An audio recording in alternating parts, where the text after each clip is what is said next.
Brought to you by the You Run Podcast Network.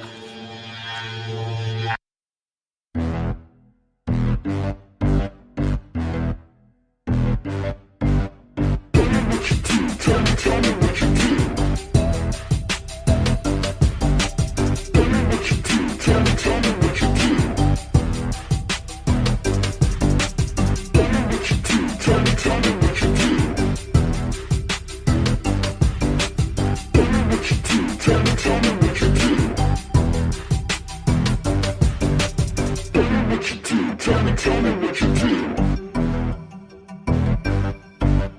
Tell me what you do. Tell me what you do. Oh, dang. Gentlemen before, so yeah, this is the first time. I'm gonna kick it off. So, All right. what's up, everybody? Welcome to Not Just a Spectator, a production of You Gonna Eat That Crust podcast, and a proud member of the You Run Podcast Network. You can go to yourunpodcast.com and check out all the cool podcasts there. There's plenty of shit for everybody. And on this podcast, Not Just a Spectator, I will be talking to interesting people with interesting stories in many different fields of work, from the cannabis fields to the film industry, music, podcasting, mountain biking, food trucks, and so much cool shit. I got a lot of cool guests lined up, and I'm really excited to bring this to you. So, saying that, my first guest is a great friend of mine, bandmate of mine, works in the film industry. I met him at 16 years old at a strip club in Bedford, New Hampshire. Mr. Nathan Harvey. How you doing, Nate? I'm doing well. Thanks for having me. It's going to be fun. Oh, yeah. Thanks for joining us. Now, like I said, he's a prop maker. Well, I didn't say that. He is a prop maker, a location foreman. You know, he builds sets for movies. And we're going to talk about some of the movies he worked on. He worked on some cool-ass movies. We're going to talk about Godmothered first in 2020, directed by Sharon Maguire. What do you think that got out of 10 on IMDb? There's points in there, too. It could be like a 5.3 or, any guesses on what Godmothered got? It wasn't great. I'm going to say about a 6. Oh, shit, son. Did you look at that? It's a 6.1. I kind of knew. I kind of knew. I'm sorry. All right. No, you're good.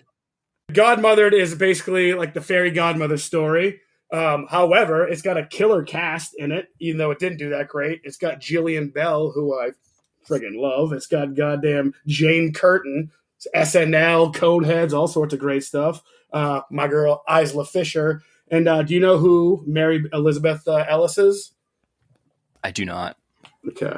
She's the waitress on Always Sunny in Philadelphia. Ah, yes. She's in this as well. So tell us your experience on Godmothered and like some of the stuff you worked on, who you worked with, what you did. Yeah, so Godmothered was my first taste of the film industry, right? So I took some vacation time off my job, and I said, I'm going to go give this a shot. So I go in, and my first day, we were striking a set, which means it's already been filmed, where we destroy it, throw it away.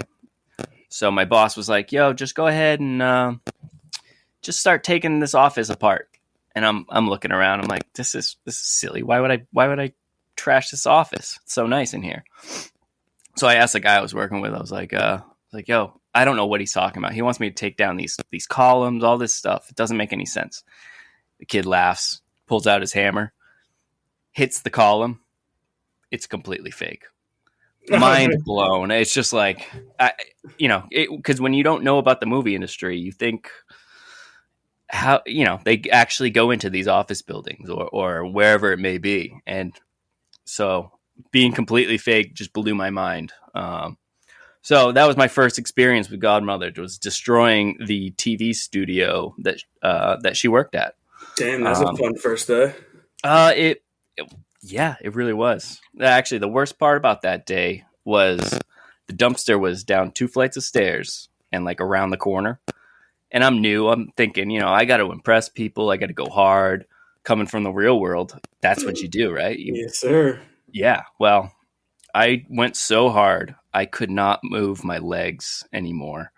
I've never been physically in this much pain in my entire life. I went to urgent care on my way home. It was that bad. Like, and I'm like, oh, this isn't good. Like, I went too hard. I couldn't walk. I was like hobbling around the next day. It was so bad. So I thought that was the end of my career in the movie industry. But damn, that's like your 30th birthday party when you had the paintballing. We went so hard. The next day I was chipping your stepmom's house, I think, and I couldn't like climb the ladder because my fucking legs were toast. See, exactly. But and you're in way more shape. Mother-in-law is not as you know, as scary to deal with as you know, movie people. Yeah. Okay. Go on. Yeah. Continue. So that's how that continued. Then we went down and we built this big elaborate castle scene, right? Full castle, courtyard, all this stuff. This is all blowing my mind because I'm new to the field and I'm like, this is just incredible what these guys can do. Also, I learned it's a blue screen, not a green screen. Ooh, spoiler alert. Take that. Yeah. Don't let that secret out. That's where I learned that. But anyway, so we finished this set and they're going to film this weekend and then COVID happens. Oh, shit. Shuts it down. And they actually finished the rest of that movie doing CGI because they couldn't film anymore. Oh, shit. So we built this whole like $1 million set and it didn't get used at all. So CGI. That was my first taste of the movie world. CGI Isla Fisher. Hello. Yeah, well, yeah. So it's pretty interesting. Did you get to meet any cool people? Did you meet any of those people I named? I did not. I was so new. I literally only worked on that movie for a month before we were done. Okay. So I didn't see anyone, not even a hint of anyone. Although I did. So in the movie, there is obviously a fairy godmother gets a carriage to ride around in, and hers was a watermelon carriage. And they were trying to give that away at the end of the movie, and I was tempted to bring home this giant watermelon carriage, but I didn't. Kids would have liked it. Yeah, that would have been sick. You totally could have propped it up at your house somewhere and had some fun with it. Yeah, put a motor in it, take it to gigs. Oh, yeah, great. Would have been sick. Yeah, next time. Any other cool stories with Godmothered, or was that just your introduction to the film industry? No, that's about it for Godmothered. It was quick, short-lived, and COVID happened. Okay. Well, moving on to my favorite of the four. This movie is one of the best movies of all time, in my opinion. So I love this movie. Really? And when you pulled up to my house in York one day and you looked up with your "Don't Look Up" hat at me, like I was like, "Oh my God, your beanie!" It was so cool. 2021, "Don't Look Up," directed by Adam McKay, which is a stud. Got everybody in it. Comets coming. People can't. It's. If you haven't seen "Don't Look Up," I mean, go see "Don't Look Up." That movie is absolutely amazing. I love it. It's probably top 20 for me. I think that movie's really. Oh yeah, it is good. It is good, and a lot of relevance to. Our society and world. So what did you do? I know you had built like a telescope or something like that. Tell the people what you did on "Don't Look Up." So "Don't Look Up," my first real claim to fame was the base of the telescope, like the I don't know.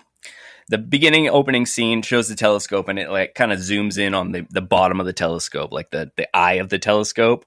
And that was my first like, don't mess this up. It's gonna be heavy on camera, so no pressure. So that was my first like part to do, which was really neat. That whole telescope was huge. Yeah, it's awesome. Yeah, it's a giant metal structure that was wrapped in wood and then wrapped in metal. I mean, I feel like I'm still pulling metal shards out of my hand. Yeah, it's healthy. It's just like, it was the worst. It was a challenge because I've never really worked with metal before, but. So yeah, the telescope was a huge one. Did that. And actually one guy started hammering in screws into the telescope right where Jennifer Lawrence's scene was going to be. And it looked like complete trash. And this was like day before filming. So fortunately I got to run in and help save that one. So that was cool. That's cool. The White House, I didn't really work on that too much, but it was kind of fun to just be in that White House set, take pictures, pretend you're the president and stuff. Now, There's pictures of me like at the desk and stuff. It's great. But then, January 6th happened and I felt like I couldn't really post these pictures anymore. Look, it's me. I knew it. Yeah. They'd be coming after you. Exactly. We kind of sucked the life out of that, unfortunately. You could just put a caption like, this is fake. It's movie. This is film stuff. Didn't your son like build like a Lego set on that? Is there truth to that? Yes. So my son Adrian got to do it's a Lego of a rocket ship, a spaceship, and it's in the scene for about a second. And he was psyched to do it. I was gonna say, whatever. How old he was at the time. As a kid, imagine how cool that would be to be like, yeah, my Lego is in the movie. Right. That's wild. And they were trying to get it back to us so we could keep it, but it went back to LA for some reshoots and we never got it back. Oh, unfortunately. Damn. Well, that's pretty cool. I wonder what the origin story of this Lego piece is. It's someone has it like they bought it as a set piece. It's like right. I just clicked the pen. Honestly, it probably ended up at like a Goodwill. Jesus. Yeah, that's a shame. Now, it really is. Tell me, people in this movie. Did you meet anybody in this movie? So yeah, this movie. I mean, the word meet is pretty open ended. I almost ran into Jennifer Lawrence. I mean, like ran into her. I was coming out of the bathroom. I was running down the stairs, and I turned the corner. Boom, face to face with Jennifer Lawrence, which was awesome, and then also terrifying at the same time because it was like, oh man. I almost took out Jennifer Lawrence. No way. She's in the Hunger Games, man. She'll totally take you out. She would. So all right. So on Don't Look Up, that was the first time I got to be on set during filming. Yeah. I wanted you. What did you think that IMDb gave that one out of 10? This I don't know. So this is a true guess. I'm going to say an 8.2. That's what it should have been, but it was a 7.2 out of 10. Which is almost weird. went 7. Dang. Yeah. Dang. They're tough scorers. So, But anyway, yes. So yeah, I got chosen to be on set for one night, and my boss and supervisors were like, "Yeah, good luck, man. You're not gonna be able to sleep tonight." I remember the first time I was on set, and I'm like, "Yeah, whatever." Yeah, I couldn't sleep at all. I was too excited. Yeah, tears like that. But actually, so that night on set, Jennifer Lawrence had a little accident. The scene was they throw a trash can at a window and the window explodes. Well, they threw it, it exploded, but the glass bounced off the police car and then it got her right above the eye and cut her. Oh, shit. Yep. Shut down filming for the night. I didn't think it was that bad at the time, but then when I was cleaning up after, there was a lot of blood. So. If that was Leo, he would have played through it and been like, cut! Maybe he was there that night too, but I didn't see him that time. Well, I don't know if you know that he famously cuts his hand on Django Unchained when he slams his hand down. He cuts his hand. I mean, a cut above the eye is a little bit more intense than cutting your hand. So I understand why Jennifer. We shut that shit down. Right? Yeah. But also Timothy Chalamet was there too, and we did that awkward little dance of like, you go left, no, you go right, no, that little dance you do when you're trying to walk past someone. That's so funny. Going the same way. I feel like you could almost be like Timothy Chalamet's stand-in. See, that's what I felt. That's what I felt too. The funny thing is, we were literally wearing like the same outfit too. Like in the movie, he's wearing like a jean jacket, black skinny jeans, and whatever. And I have my black skinny jeans on and like my black sweatshirt and everything. And doing that weird dance, it did feel like I should be his double. Hey, you looked at each other like, you think what I'm thinking? Stunt double? I don't know if he felt that way, but I did. So I'm still waiting for the call. All right. Well, maybe email him. Maybe he just emails. Maybe he doesn't call. Right? Let's see. What else? I did Ariana Grande's stage. Did like the floor of it. She's got pipes. She does. She does. At the end of the movie with that weird alien pods and stuff. Yep. I did a lot of that stuff. And I was actually on set for that as well. And the gasket came off while the actor was inside of this pod. So they call me over to go take a look at it. Dude's naked. Well, he's got like a skin colored Speedo on, and he's like, 75 years old. This old man just standing there naked, and I'm supposed to fix this gasket while he's standing there. It was amazing. That's funny. That guy, Mark Reliance, or whatever his name is, he played like the dopey science guy. Like, he had like a weird voice. That guy destroyed me. That movie was so funny, dude. Ron Perlman, like, shooting up at the comet with his like machine guns and stuff. Like, oh my god, it was just star-studded. Like, just the people in that is amazing. It was so good. Chickless. Yeah. It's got everybody. Not the I'm like all the stars. I'm like Chickless, Michael Chiklis from The Shield. Yeah. Right. Any other cool stories from Don't Look Up? I mean, I did get to see Mr. Titanic himself there for a minute, Leo. Oh, sick. I'm just standing there, and all of a sudden I hear, "Well, see you guys later." Oh, hand sanitizer, and I look up, and it's him. And that's what he said. Oh, hand that's sanitizer. What he said. He squirted his hand and walked out. Oh, hand sanitizer. That's hilarious. Yeah, it was that one. I was like starstruck. I was like, "Damn, that's the guy right there, Leo." But I met Leo in Boston when they were shooting the mob movie there. Yeah. With Matt Damon. When Matt Damon, The Departed. I met both of those guys in Chinatown when Matt Damon's like hiding behind that truck and he like stabs that guy and he stabs the wrong guy. Like I used to pick up in that alley like every day in Boston. And we got lucky one day and got to meet him. We like got to actually shake their hands and shit. But this is like that's awesome. This is like early 2000s. Yeah, this is crazy. And then, like, me and Leo had the same thing. We were looking at each other, and we did the dance, and we were like, stunt double? But it never right? I think he must have lost. Maybe it went to spam. Have you checked your spam folder? I haven't. That's a good call. Maybe he doesn't call either, and he just emails. Yeah. I would think that's it. But, yeah, that's such a sick movie. I need a Don't Look Up beanie still. I would, like, buy that now, because it's a great movie. Adam McKay's the shit. Definitely, for sure. Super psyched to work for him in that movie. He's always sitting in like a recliner chair though, which is funny. Speaking of that, is there any directors you would like love to work with or actors like you're just like, oh man, I would love to work on a movie that Walton Goggins is doing, or I would love to do a movie that fucking David Cronenberg's directing, that would be cool. Not really. You should do it. Maybe something with Aaron Paul in it, so I could be his double sometime. Oh, that'd be cool. Shut up, bitch.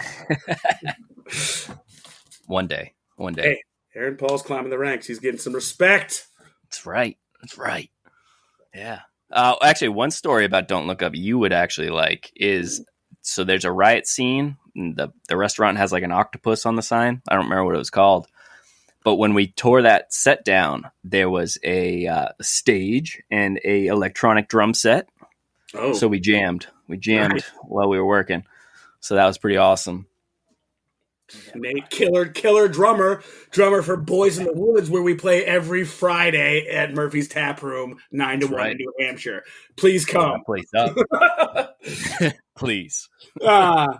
Moving on to 2022, Spirited by Sean Anders. I don't know how you spell that. What do you think that one got out of 10? Oh, I remember getting bad reviews for a while, so I'm going to say a 7.2. Wow, that was what Don't Look Up got. Come on, man. Oh, maybe that's why it's stuck in my head. Yeah. All right, I'll go 7.1. It's 6.6. Wow, they were wrong. Well, I liked it. Well, so, I mean, those are some, fucking Will Ferrell, Ryan Reynolds, Octavia Spencer. How was that? Tell me you got to meet Will Ferrell and Ryan Reynolds. So I can do better than that. Oh shit! Yeah, I got to celebrate Will Ferrell's birthday. That's so sick.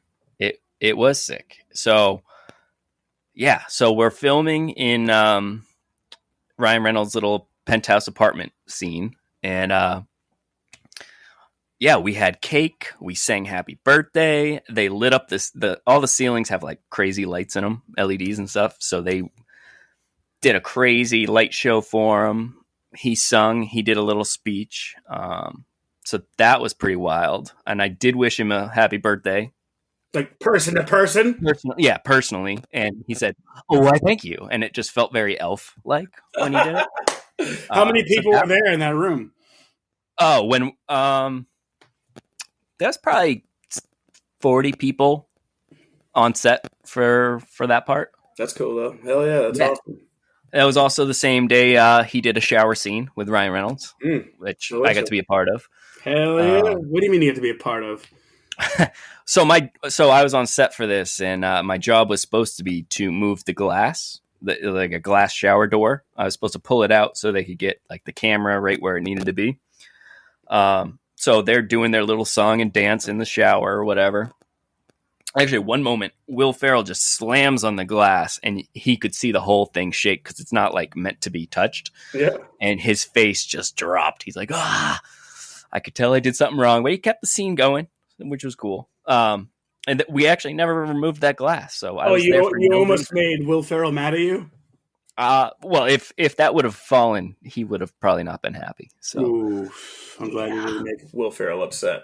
Yeah. But I remember when they walked in that day, I was standing up like on an upper level and I'm looking down and Will Ferrell walks in. He was looking a little rough. I mean, he's a lot older than I envisioned him to be. He does look rough. He's wicked rough looking. Yeah, like I was just like, "Ooh, wow." Yeah. And then Ryan Reynolds walks in after, and it was just like the Hallelujah song came on. Yeah, and everything was sparkling. Of course, it was crazy. Like he's a very handsome man. Yeah, he'd be intimidating to be around for sure. For sure. I mean, obviously, I don't know who I would be more intimidated to be around, Will Ferrell or Ryan Reynolds. Probably Will Ferrell, just because I look up to Will Ferrell a little bit more. I love them both. They're both fucking fantastic. Right. Well, remember how I said I almost ran into Jennifer Lawrence? Yeah. I almost took Will Ferrell out as well. Shit. Same type of incident, you know? He just like he would have been like, first the glass, now you're taking me out? Yeah. Right? It'd be a shame. I did actually talk to Ryan Reynolds. We were sitting outside of Ghost World, which is that big it's where the ghosts hang out in the movie. If you know the movie, then you'll know what I'm talking about. We were sitting outside of that, and I was just bored. I just sat around all day doing nothing, and all of a sudden he walks out, and I go, "Yo, Ryan, come here for a second." I don't know why I did it, but I did it. And he walked right over, and we had a whole conversation about Teslas and just how stupidly fast they are. And he was just the nicest guy. And I remember one of the girls that paints was there, and she's like, "I didn't even look up because I thought you were talking to one of your buddies." Because that's like how like cool he was. Like he was just so down to earth, talk to us like normal people. Yeah, and I'm sure a lot of the times you're not supposed to like bug the people. Yeah, we're really not. I talk to them at all, but I don't know, man. I was just hyped up on just bored, and I don't know. I did it. That's kick ass, man. That sounds awesome. Yeah. Let's see. Any funny stories or weird stories about that movie? There's a graveyard scene where there's a bunch of like glass graves. Mm-hmm. They all broke while we transported them to that site. So we had to fix them all day of, and then set that scene. And then as I'm about to leave for the day, the art director's like, "Hey, do you mind just, hanging out here for a minute? I just want to get the director's approval on this." I was like, "Yeah, fine. Just, go through my boss, make sure it's cool." He does. Director gets there. He's like, "You know what? I want it to face the complete opposite direction." After we set it up all day we worked on this thing, like leveling it out, everything. And we had to just scramble last minute, getting these graves all completely into a whole different spot. And then like they don't sit right. They're all super wobbly. The director walks up, puts his dinner on top of the grave, and I'm just cringing to myself because I'm thinking the whole thing's just going to collapse. But it all worked out. The scene looks good. But did you meet Tracy Morgan? I did not. I didn't even see him. I saw his double. His double's cool. I can't hear 5, 6, 7, 8 without losing my mind anymore because that's all you heard like during filming because it's a musical. So they're just singing and dancing. So 5, 6, 7, 8, and then boom, off they go. And yeah, it's a terrible thing. Did you tell him, like, I'm a drummer. I can fucking kick a beat if you guys need to fucking stay in time? No, I didn't. You should have let him know. I know. Actually, well, you know what? Actually, I did set up a hi-hat for there's a band playing in the movie in Ghost World, and I remember a PA couldn't figure out how to like screw the hi-hat on. And I was like, I got this. I got this. That would have been sick if you were able to like fucking get down and then like fucking Will Ferrell and Ryan Reynolds, you know, one of them picked up a bass and he starts singing with you. Right, Will Ferrell grabs a cowbell. Yeah, that would have been sick. Any other stories about Spirited? I got promoted to gang boss on that. Oh, which is that sounds sick. It's like a supervisor. Sounds like a fucking video game boss. Yeah, gang boss. I want to be a gang boss. If I worked underneath you, how long would it take me to become a gang boss? Remember how I told you I hustled till I couldn't walk anymore? Yeah. You got to just do that. I'm getting in shape. You know, I used to walk hard. Now I walk slow. The Greg Hoey story. Moving on to the last but not least, Madame Web. Yes. What do you think that got out of 10? Well, I'm going to say a 3.6. Holy shit, it's a 3.8. Oh, man, better than that. That's 2024 S.J. Clarkson, Dakota Johnson, Sydney Sweeney. That's pretty much the only people. Oh, shit, Mike Epps was in it, though. That's cool. Dora the Explorer was in it.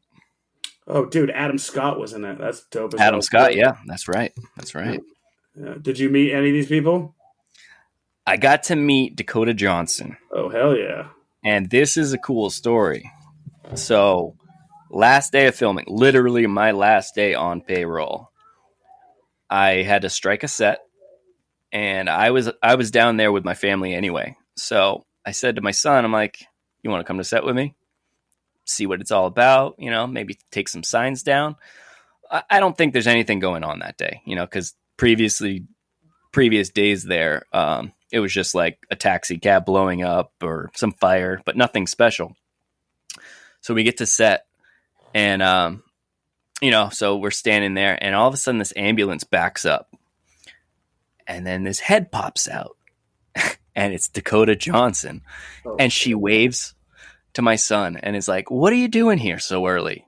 And I was just shocked. I'm like, not only is she driving the ambulance, which I didn't think actors and actresses really did, but the fact that she like saw my son on the side of the road and like made a point to say something was really cool. That is cool. And then after they were done filming their scene, they all walked past us, and she said something else to us, and it was just really cool, just that she would take that time and do that, and and he felt really cool. Yeah, I'm sure. This kid's cleaning up. He's got fucking toys and don't look up. He's meeting Dakota Johnson. Next thing you know, he's telling me he's meeting Sydney Sweeney. She kind of gave him a little smile. She didn't say anything, but but yeah, I mean, we're talking like within 6 feet. Just Emma Roberts as well too. Yeah, it's a pretty good cast. It really was, and the funny thing is, like, what I thought the movie was about didn't turn out to be what it was actually about. So that was kind of the movie I thought we were making was really cool, and not the 3.8 that we're seeing today. Gotcha. Yeah, I know that she, like, even Dakota Johnson kind of came out and slammed it a little bit or whatever. I was like, yeah. If you looked online before, everyone thought it was going to be like a Terminator type movie. Like, killing off Spider-Man before he's born. So that's what we thought we were doing. Well, plus everybody, if you have female leads, fucking the whole woke police are like, oh my god, it's woke. You know, like people get all fucking up in arms about stupid bullshit. Like Wonder Woman 1 was the shit. Like Wonder Woman 2, it was okay, but like I think it's kind of dumb that they didn't come back with a Wonder Woman 3. They just like axed that project, I believe. Right. So, yeah, it's nuts. Any other crazy stories from Madame Web? I got my nickname on Madame Web. They call me Black Falcon. Cool. Is that like from the Key and Peele skit? No. It's Black Falcon Terminals in Boston. Okay. We filmed a big set there. This was also I got promoted to location foreman in this one, so I just keep moving. So location is above gang boss. Yeah, so location, I basically go to each site. You know, if it's not in a soundstage, so I'll go to those sets and set those sets up and build those sets. The 4-star diner. Oh, that's the place. Yeah, there's a lot of action. I saw scenes in the trailer a lot, and then the diner. Yeah, apparently I didn't see this, but I heard this. Coyotes got into that set one night. Oh shit, son! Yep, and then got syrup all over it, or it smelled like syrup. I don't know why, but apparently the Coyotes got into something. So that's the 4-star diner there. Not quite. Yeah, more of a 2-star diner. Oh, they made that giant cave. That was all made out of foam. In Madame Web with the fucking which is cave. Huge. It's foam cave. Oh, they must have obviously kind of like just it's like a filming like a Star Wars small set, right? Like something like it's like making the small visual look big. No, it was huge. It was life size. Oh no shit. Yeah. Oh yeah. I don't even think words can describe how big this thing was. It was. That's what she said. That's true. I think it was 30 dumpsters worth of foam that they had to haul out of there. Woo! Like those huge dumpsters, not like, a little thing. It was massive. In that same space, we also built like the train station. We actually had to move. We had actual trains on set, and we had to move them one day. Here's the trick. You want to know how you move a train that's not on a track? Mentos? Soap. Oh, shit. All right. Yep. Yeah. You just spill soap on like the wheels, and then they dragged it with a lull, and they somehow got these 2 massive trains to move where we needed them. It was wild. I got a video of it, actually. There must have been some Mentos involved in that. Well, we were all eating Mentos. Okay. So. All right.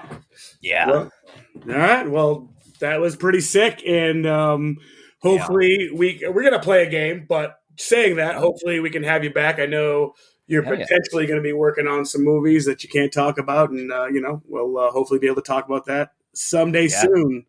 But if you yourself fancy yourself an interesting person and you're in an industry with cool stories and you want to hit us up and join the show, hit us up at Instagram, hit us up at X, and crust@gmail.com.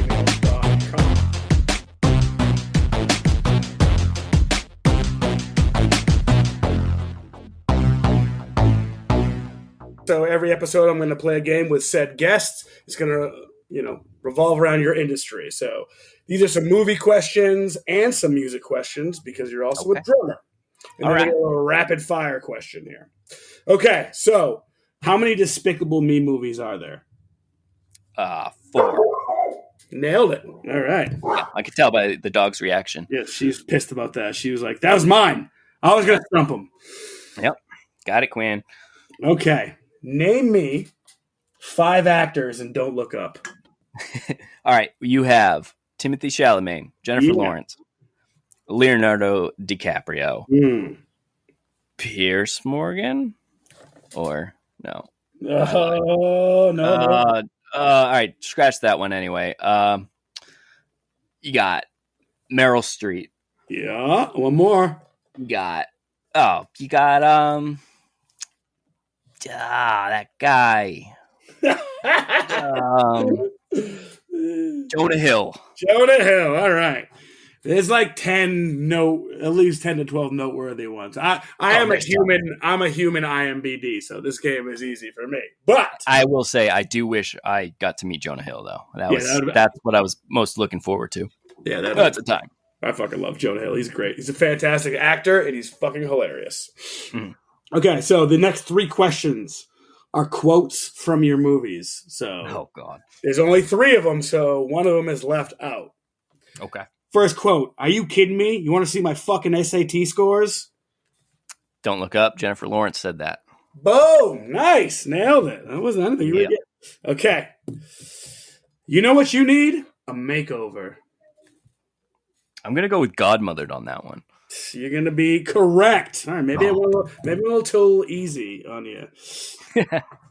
Either I peed myself or my water broke. Go with Madam Web. By elimination. You got it. Well, it's the only pregnant person I could think of. Okay, yeah, it's true. All right, moving on. Name me 3 Ryan Reynolds movies, not including Deadpool or Spirited.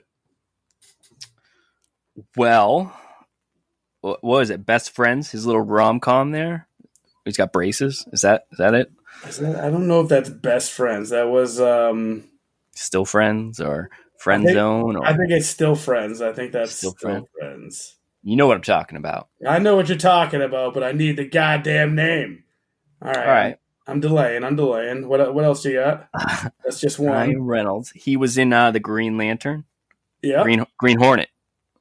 No, you got the Green Lantern. Is he a Hornet or a Lantern? No, he's a Lantern. You got it right the first time. Okay. All right. And then you got one more. Wait. So what did you say? What'd you say about the Friends? What would you call it? What'd you call it? I thought it was just Friends. You're right. Correct. You nailed it. Okay. Yeah. So okay. I know my rom-coms. Yeah. And then one more Ryan Reynolds movie. Yeah. So many. There are famous. Can I phone a friend or nope? No. Give you 10 seconds. He's got that Imaginary Friends movie out right now. Imagine If or something like that. Oh yeah, it's what's it called? Imaginary or something. I don't know. I failed. It's IF Imaginary Friend. You got it. You got it. Okay. Will Ferrell plays a car salesman in The Goods and in Eastbound and Down. In which one of those does he sell Kias? I sell Kias. That's gonna be Eastbound and Down. You are correct. All right. Moving along. This one should be pretty easy. I feel like some of these are softballs. I wasn't sure. I wasn't sure where we were doing it, but you got to name me 3 Michael Cera movies. Not including Superbad. No Superbad. No, I cannot. You cannot? I cannot. Juno, Scott Pilgrim vs. the World, Barbie. Oh yeah. I should have went with Barbie. Yeah. Okay. All right. So I'm in the wrong field, to be honest with you. Yeah. And if you were stuck with one genre, horror or comedy, which one are you going with? I think I know. To make or to watch? To watch. I'd still go comedy. Yeah, I figured as much. That was my guess. All right. Moving on to our last segment. This is rapid fire. Name me your 3 favorite drummers. We're going to go with Adrian Young from No Doubt. No doubt. No doubt on that. We're going to go with, I feel like I need to say Travis Barker just because he was an inspiration as a child. I mean, he's a nasty drummer. He's very good. Yeah. And you know who I really liked was the dude from Incubus. I don't remember what his name was. Yeah, dude, Jose or something. Yeah, it is Jose. I would pick him. He did some cool stuff. But there's way better drummers out there. I know that. So any drumming fanatics don't crap on me too hard. Jose Pizzas. I can't pronounce. Is that what it is? But yeah. He's a great drummer. So he is. Give me 3 favorite bands. Favorite bands: Dirty Heads, A Day to Remember, and Blink-182. Cool. They're making a big comeback. They're fucking huge. They really are. Which is good. I used to not I didn't hate them, but I've definitely got way more respect. They fell off though. Yeah, of course. I mean, the drummer was on drugs. What are your 3 favorite songs to play live? At the moment, I'm gonna say "All Night Long," Lionel Richie. Okay, it's fun. Yeah. You know what? I always enjoy playing Kid Rock with you, Cowboy. Gross. Yep. I know how much you love that song. Ew. It's fun to play though. I don't know why. I'm going to say Toxicity because we played that the other day and that was fun. Yeah, that was pretty good. You guys pulled that right out of your butt. And to the audience, I really don't play Kid Rock. I pretend to. I just fake it. Right. I just put him on the spot because I knew people were listening. Okay. 3 favorite movies. Yeah, like I said, I'm in the wrong field, man. Favorite movie of all time is Charlie and Chocolate Factory. All right. The original. Okay, not the Timothy Chalamet. You were just pissed that you didn't get the stand-in? Yeah. Okay. That could be number 2 in that franchise, though. You just like all the Charlie and the Chocolate Factory movies? Those are your 3 favorite movies? I wasn't a fan of the Tim Burton one, I'll be honest. Okay, Johnny Depp? That one lost me. Yeah. So that's up there. I don't know. I'm really not a big movie buff. I'm just going to go with classics because it's what I'm about. Back to the Future. It's great. And let's go with Big Daddy. Hey, all good choices. I love all those movies. All right. So you work in the film industry. You could either work in music or movies full time. Which are you choosing? I think the music industry would be easier. Yeah, I'm going to go with that. Okay. I don't think I have to wake up as early in the music industry as I would in the movie industry. Stay up a lot later and travel more, though. Maybe. But True. actually, you travel a lot in film as well, too. It's true. I spent last summer in Vermont, so yeah. Which we can talk about it later. Yes, we can. We'll hope to have you back again. Hope the people like this. Again, thank you for joining us. Nate, anything to say to everybody? I'd say thank you for having me and listen to this podcast more often, everybody. All right. Thank you. Come see us, Boys in the Woods, Murphy's Tap Room. Ryan's going to edit that out. No, he won't. Yeah. Keep that in there. Yeah, so if you like the podcast, you can find us. You Gonna Eat That Crust podcast. Like us on Spotify, all that stuff, Instagram, X, Facebook. Thank you so much for everybody who's been supporting the podcast.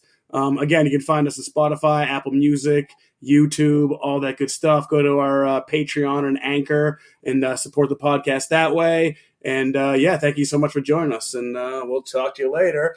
And in Crust, I trust. Peace.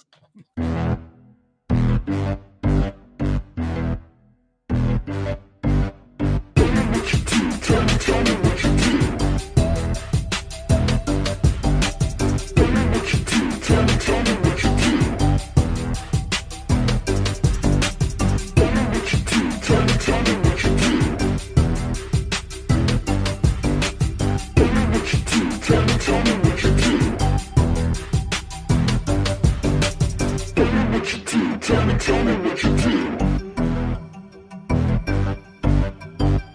you do. Tell me what you do.